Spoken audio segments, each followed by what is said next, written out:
Hey guys, so the union that I had for this project was the National Nurses United Union, which is just like a collection of people in the medical field like wanting to have a voice. Some of the history with the union. So in 1903 is when the CNA, or the California Nurses Association union, was founded. This union morphs into the National Nurses United later on, but it starts out as the CNA. So it was founded in 1903.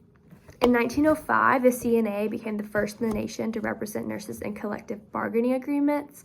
In 1966, 2,000 CNA RNs staged mass resignation projects and win major gains, including a 40% pay increase, 8 paid holidays, and a time and a half for compensation for holidays worked.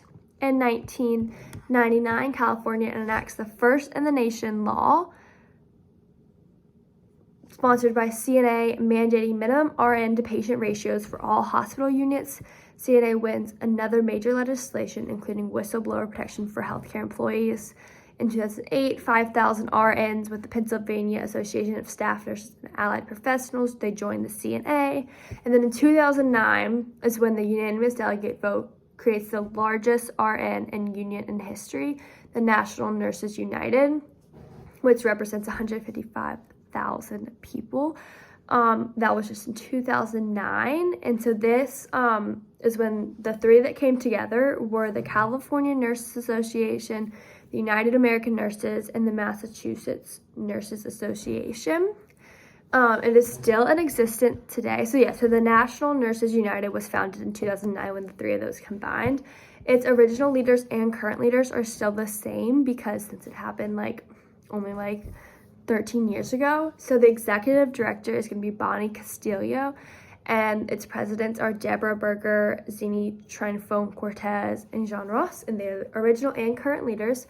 The industry that this is in medicine, specifically targeted towards nurses. The purpose of the group is a call for action premised on the principles intended to counter the national assault by the healthcare industry on patient care conditions and standards for nurses, and to promote a unified vision of collective action for nurses.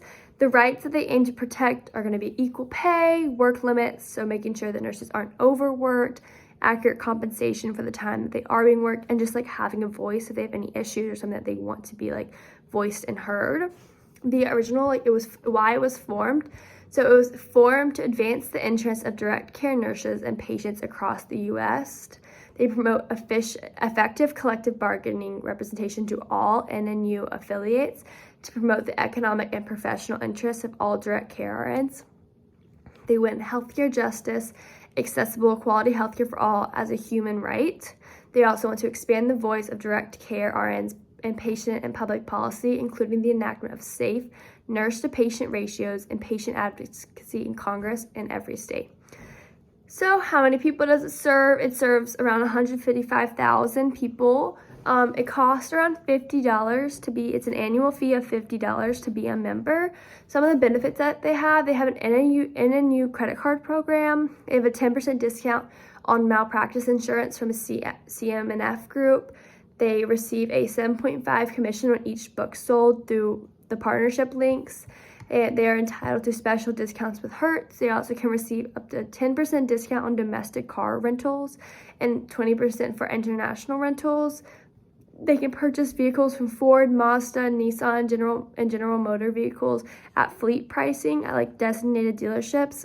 Long-term care assurance is offered through John Hancock's insurance, and some of the disadvantages, though, are discrimination from other people with opposing beliefs.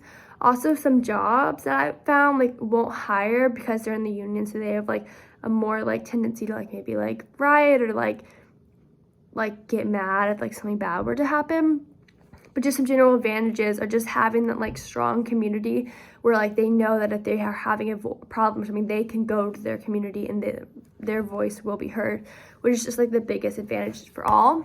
The primary locations are going to be Florida, Illinois, Iowa, Nevada, and Texas. There's 6,500 meeting points, and those are the main states that it's in. An interesting fact about the union is that the CNA and NNU sponsor the nation's foremost RN patient safety law in California, requiring minimum RN to patient ratios, the most effective solution in the U.S. for stemming the erosion of care standards in the hospital.